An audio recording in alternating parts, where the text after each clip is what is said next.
I'm Simon Gault and I'm going to show you how to make a Mexican prawn risotto. We sell kits, but you don't need a kit. You can discover here how to make a delicious risotto. Follow along and I'll show you how. Let's get cracking.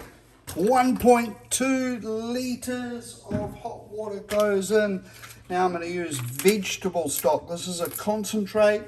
Comes in the kits. We're going to get about 3 tablespoons in. There'll be some left over that'll last in the fridge for ages until you need stock again.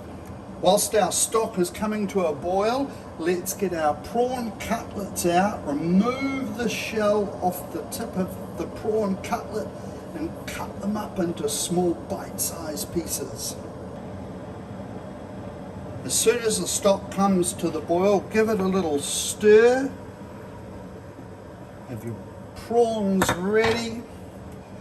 They're all cut up, nice sized pieces. Depending on how big prawn cutlets are and how thick they are will depend on how long they cook for. Here we are, the water's coming to the boil. Carefully put all the prawns in. Or simmer preferably for about 30 seconds for that size prawn. We'll strain those off. Spilled a bit of stock there.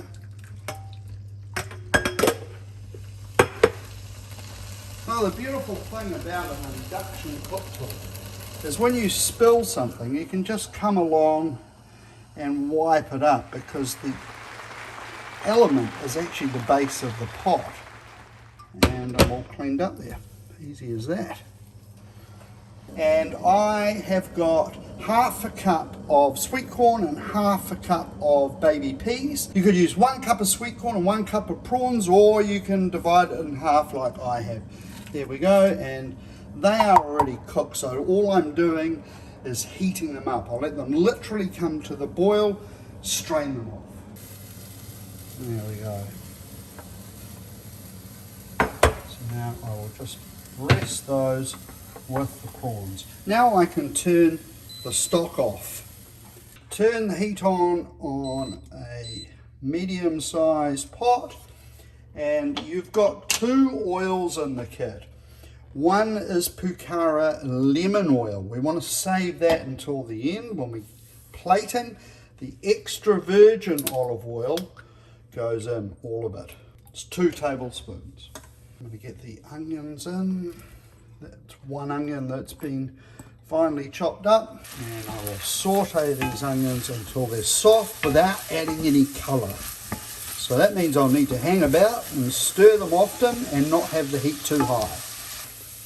Once your onions are soft, add in the rice, and if you want to see what really happened to my onions, go to the end of the video and you'll see the blooper. 2 minutes stirring the rice over a medium heat. After 2 minutes, in goes your white wine. It needs to be a dry white wine, and I've said half a cup in the recipe. But oh, what the hell, right? Let's have a bit more in there. It's flavour, flavour, flavour. Now we're just going to cook this until the wine is absorbed by the rice. Grab a ladle ready for your stock. Now you can see that rice has absorbed pretty much all of that white wine because the base of the pot is almost dry. So now we start adding the stock. This is a small ladle, so probably just 2 or 3 ladles at a time.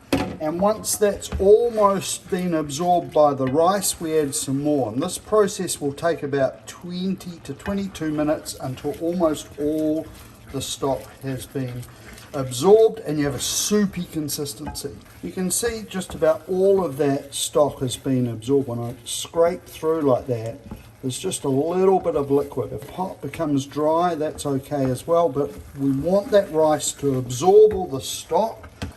And get some more stock in there. And we just keep repeating this process. So I've added some more stock again, and you can see it's just ticking over. I don't want a rapid boil. I just want it ticking over. See the little bubbles there? All the stock is just about being used up, and you can see it's a really soupy sort of consistency. And now is the time that you would have a little taste of the rice to see that it's not too crunchy. But you do want it to be a little bit al dente, and this is the time that we could put in our peas and sweet corn, or just one if you've used one. In goes the prawns, and the tomato pesto goes in now. And we put these at the end because we want the risotto to have lots going on. If we put this in at the start, it'll be a little one-dimensional. We don't want that. And the Mexican seasoning goes in.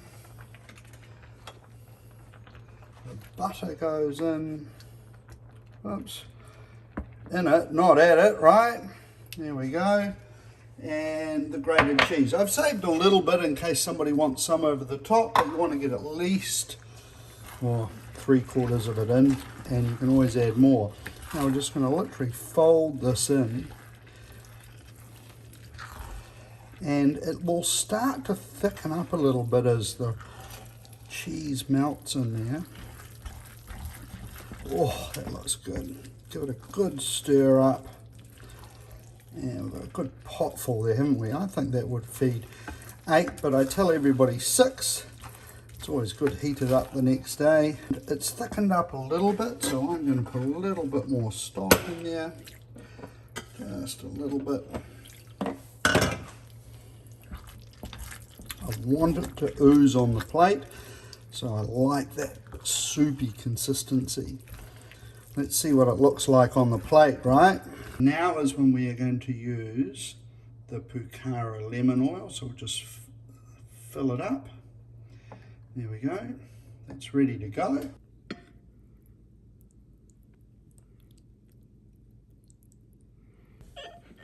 Play a little shuffle.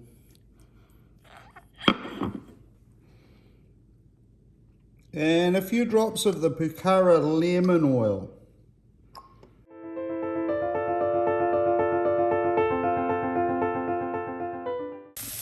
And you see, if you go away and do the dishes, you end up getting a little colour to your onions. And that's not what I friggin' well wanted. So I'm going to start again.